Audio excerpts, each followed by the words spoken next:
الرحمن الرحیم نحمده ونصلی علی رسوله الکریم الامین اما بعد فاعوذ باللہ من الشیطان الرجیم بسم اللہ الرحمن الرحیم۔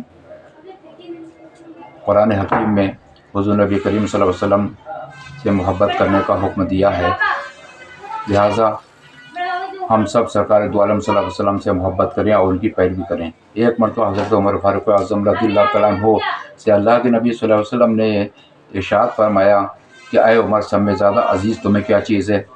حضرت عمر رضی اللہ تعالیٰ عنہ نے ارشاد فرمایا یا رسول اللہ صلی اللہ علیہ وسلم فداک ابی و امی، میرے ماں باپ آپ پرکوان، سب میں زیادہ عزیز مجھے اپنی جان ہے۔ اللہ کے رسول نے ارشاد فرمایا ابھی تم کامل ایمان والے نہیں ہو۔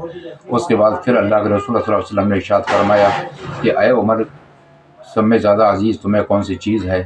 کہا کہ یا رسول اللہ صلی اللہ علیہ وسلم مجھے اپنی جان، مال، اولاد، بیوی، بال بچے سب سے زیادہ عزیز آپ ہیں۔ تو کہا کہ اب تم کامل ایمان والے بن گئے ہو۔ اے مسلمانوں، اللہ تبارک و تعالیٰ نے دنیا کے اندر انسان کو پیدا کیا۔ انسان اپنی لائف، اپنی زیست، اپنی زندگی کو اگر بہترین بنانا چاہے تو اللہ کے رسول کی اتباع کرے، اللہ کا حکم مانے اور رسول کی اتباع کرے، ان کے کہنے کو مانے، فرمانبرداری کرے۔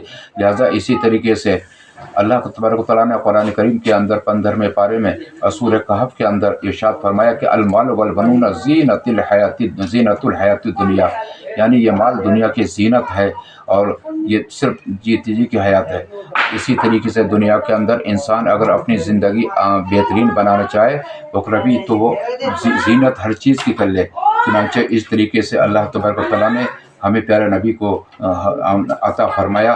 ہم سرکار دو عالم صلی اللہ علیہ وسلم سے محبت کریں تو انشاءاللہ تعالی ہمیں یہاں بھی فلاح ملے گی اور آخرت میں بھی اور قبر کے اندر بھی نجات ملے گی۔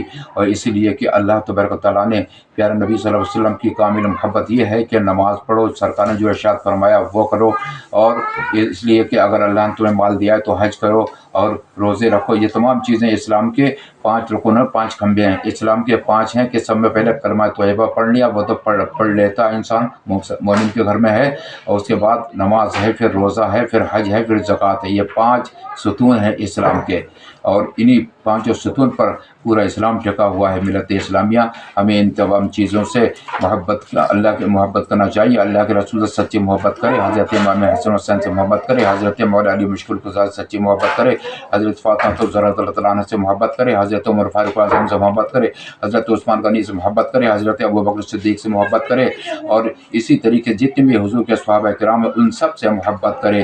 اللہ کے ولیوں سے ساروں سے محبت کرے، غوثوں سے محبت کرے، خواجاؤں سے، غوثوں سے، مدار سے، اور تمام اللہ کے ولیوں سے محبت کرے۔ دنیا کے اندر اگر ہم بہترین زندگی جینا چاہیں تو ان تمام لوگوں کی محبت ہمارے دل کے سکون ہے، دل میں روشنی پیدا کر سکتی ہے۔ اگر ہم ان چیزوں سے دور ہیں تو ہم نہ ادھر کے رہے نہ ادھر کے رہے۔ تو اللہ تبارک تعالیٰ تمام عالم اسلام کے مسلمانوں کو ہر طریقے سے شاد رکھے، آباد رکھے، اور ہر طریقے کی پریشانی سے دور فرمائے، محفوظ فرمائے۔ اور اللہ تبارک تعالیٰ جتنے مسلمانوں مرتضان مولا بیمار انہیں شفا عطا فرمائے، جو کاروبار کر رہے ہیں اللہ ان کے نیک کاروبار میں خود ترقی عطا فرمائے، اللہ جو کھیتی کر رہے ہیں مسلمان ان کی کھیتی میں خود ترقی اللہ عطا فرمائے، اور اسی طریقے سے تمام دنیا میں مسلمانوں کو شاد رکھے، آباد رکھے۔ یا اللہ قرآن کی حفاظت فرما، ایمان کی حفاظت فرما، اور تمام قرآن کی حفاظت فرما، ایمان کی حفاظت فرما، اور مولا ہم تمام اس پائے ثبات کی سب کی ہر مسلمان کی حفاظت فرما، مسلمان کو برے کاموں سے پرہیز کرنے کی توبہ عطا فرما کہ مولا مسلمانوں کو برے کاموں سے محفوظ فرما دے۔ اللہ کسی سے حسد نہ کریں، کسی سے جلن نہ کریں، کسی سے چغلی نہ کریں، اس لیے کہ آج کل ایک بات عام اور ہو گئی ہے کہ مسلمان ایک دوسرے کی چغلیاں برائیاں بہت کرتے ہیں۔ تو انہیں معلوم نہیں ہے کہ اللہ کے پیارے نبی صلی اللہ علیہ وسلم جب معراج مبارکہ میں گئے تو دیکھا کہ کچھ لوگ ہیں کہ اپنے انسانوں کے گوشت کو نوچ کے کھا رہے ہیں۔ تو اللہ کے رسول صلی اللہ علیہ وسلم نے حضرت جبریل علیہ السلام سے کہا یہ کیا معاملہ کا؟ یہ وہ لوگ ہوں گے تو آپ کی امت کے جو اپنے مرے ہوئے بھائی کا گوشت کھاتے ہیں۔ چغلی کرنا ایسا ہے جیسے اپنے مردہ بھائی کا گوشت کھا لینا۔ اے مسلمانوں، تمام برائیوں سے بچو اور نیک کام کی طرف راغب ہو۔ اللہ تبارک تعالیٰ سب کو ہدایت فرمائے، آمین یا رب العالمین۔ وآخر دعوانا الحمد للہ رب العالمین۔